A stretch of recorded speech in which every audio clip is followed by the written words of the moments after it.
বনমালীপুর মন্ডলী লুয়াজি মুম্বাই মন্ডল হাবানক বসকাঙ্গ তিনি মে তালদি দক সালমারি স্রাংसल বিজয় মিছিল খালাইজাখা ওয়েস্ট বেঙ্গল आसाम पन्डिचेरी गोबां बटमानि कप्लाय अंजाक बीजेपी आबनो रोकसाबुई स्रांसल बनमालीपुर मन्डल हाबानक बसकांग विजय मिছিল खालाइजाखा विजय मिছিল खालाइमंग माजागैखा बीजेपी हास्ते कासको ताबुकनि राज्यसभानि एमपी राजीव भट्टाचार्य खबुई जुदा जुदा आदंग्र আমাদের 5 রাজ্যের নির্বাচন সংগঠিত হয়েছে। বিশেষ করে আমাদের পশ্চিম বাংলায় আমাদের যে ঐতিহাসিক জয় এবং পশ্চিম বাংলা তার পাশাপাশি আমাদের আসাম পন্ডিচেরিতেও ভারতীয় জনতা পার্টির সুবিশাল জয় হয়েছে।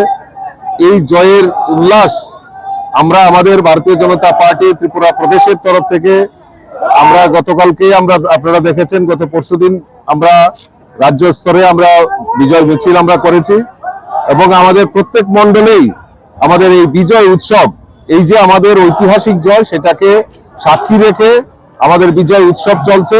আজকে নয় বনমালীপুরের মণ্ডলের উদ্যোগে আজকে এই বিজয় মিছিলে আমরা সবাই সমবেত হয়েছি।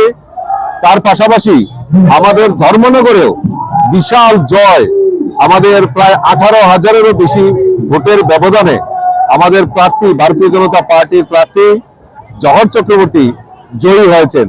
আর সবচেয়ে বড় ইতিহাস যে কংগ্রেস এবং সিপিএম এর জামানত বাজেয়াপ্ত হয়েছে। আমাদের সংকল্প ছিল কংগ্রেস মুক্ত ভারত এবং ইতিমধ্যে আমরা কংগ্রেস মুক্ত করতে পেরেছি মোদিজির কল্যাণে, মোদিজির কারণে। আর মোদিজির আরো একটা নারা ছিল যে সিপিএম মুক্ত ভারত।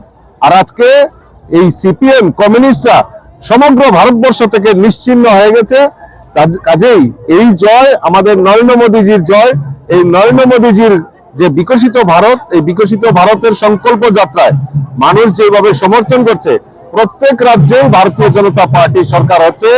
আমি আপনাদের মাধ্যমে এই আসাম, পশ্চিম বাংলা, পন্ডিচেরি এবং ধর্মনগরের মানুষকে আমি অসংখ্য ধন্যবাদ এবং শুভেচ্ছা জানাচ্ছি।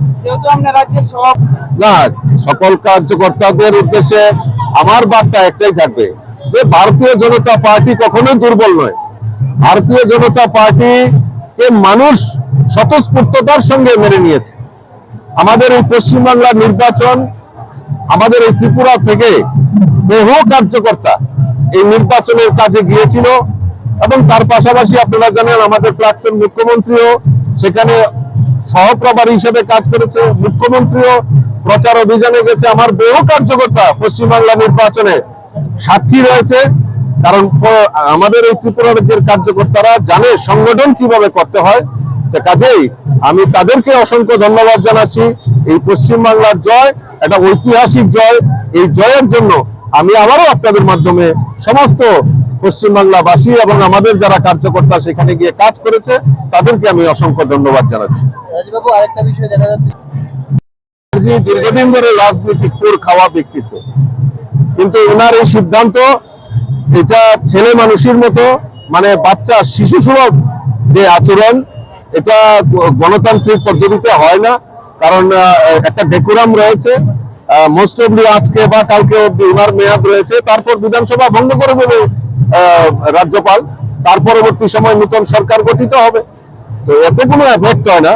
এটা উনার মানসিকতা যে উনি যে রাজনৈতিক মানে ব্যক্তিত্ব প্রমাণ করতে চান সারা ভারতবর্ষে, উনি স্বপ্ন দেখেন দেশের প্রধানমন্ত্রী হবেন। এই নেচ্ছারজনক ঘটনায় উনি প্রমাণ করেছেন যে ওনার যোগ্যতা মানে হারিয়ে গেছে।